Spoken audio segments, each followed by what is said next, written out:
静かな夜の空気の中、時計の針の音だけが部屋に響いています。71歳になる健二さんは、ごく普通の穏やかな毎日を送っていました。しかし、ここ最近、小さな違和感がありました。また、この時間か、夜中にふと目が覚め、暗闇の中でため息をつく、体が重く感じられるのは、単なる年齢のせいだけではないかもしれません。実は、毎晩のちょっとした習慣が、深い眠りを妨げていることがあるのです。以前は一度眠りにつけば、朝までぐっすり眠れていました。ところが最近は、夜間に何度もお布団を出て、トイレへ向かうようになっていたのです。敷布団から体を起こすたび、冷たい床の感触が足裏に伝わり、胸の奥がキュッと重くなります。トイレの電気をつけると、眩しい光が目に刺さり、すっかり目が冴えてしまいます。お布団に戻っても、一度切れた睡眠は、簡単には戻ってきません。暗闇の中で天井を見つめ、時計の針が刻む音を聞きながら、じっと朝を待つ日々。どうしてこんなに目が覚めてしまうんだろう。昼間に強い眠気が襲い、大好きだったお散歩も、どこか億劫に感じられるようになりました。体力が落ちたからだと自分に言い聞かせていましたが、その顔には少しずつ疲労の色が濃くなっていきました。妻の由紀子さんは夫の異変に気づいていました。夜中に静かに起き上がる音、廊下を歩く足音、トイレのドアが閉まる静かな音、朝食卓に座る夫の背中が以前より小さく見えました。箸を持つ手もどこか力なく、大好きだったお味噌汁も残しがちになっていたのです。お父さん、ゆうべもあまり眠れなかったの？いや大丈夫だよ。無理に笑顔を作る夫を見て、由紀子さんの胸がぎゅっと締め付けられました。本当は全然大丈夫じゃないのに、長年連れ添ったからこそわかる。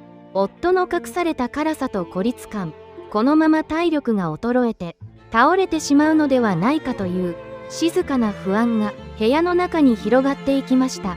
病院の診察券を見つめながら、誰にも言えない苦しみに由紀子さんはそっと涙を拭いました。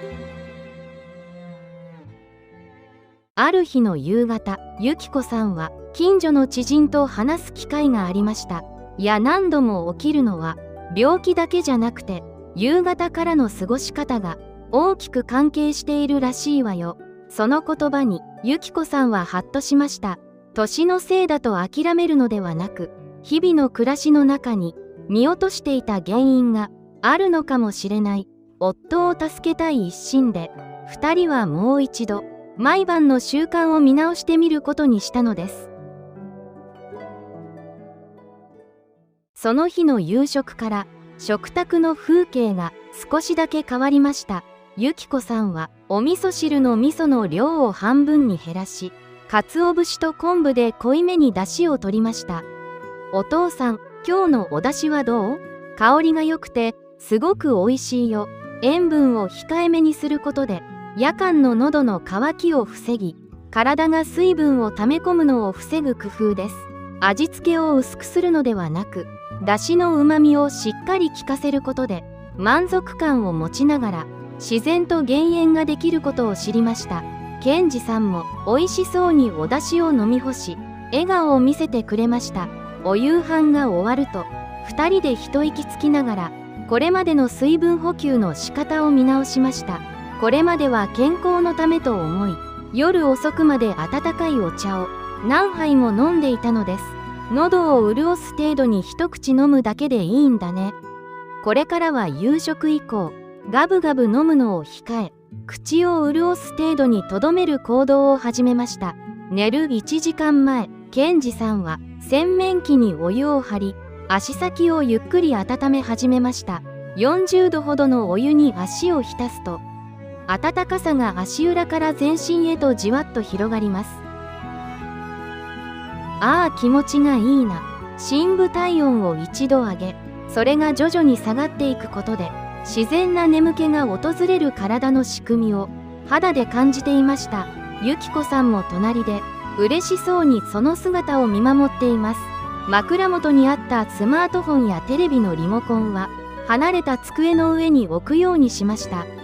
夜中に目が覚めても時計や画面を見ないようにしよう。暗い部屋で強い光を浴びないことが脳の覚醒を防ぎ、心と体をリラックスさせます。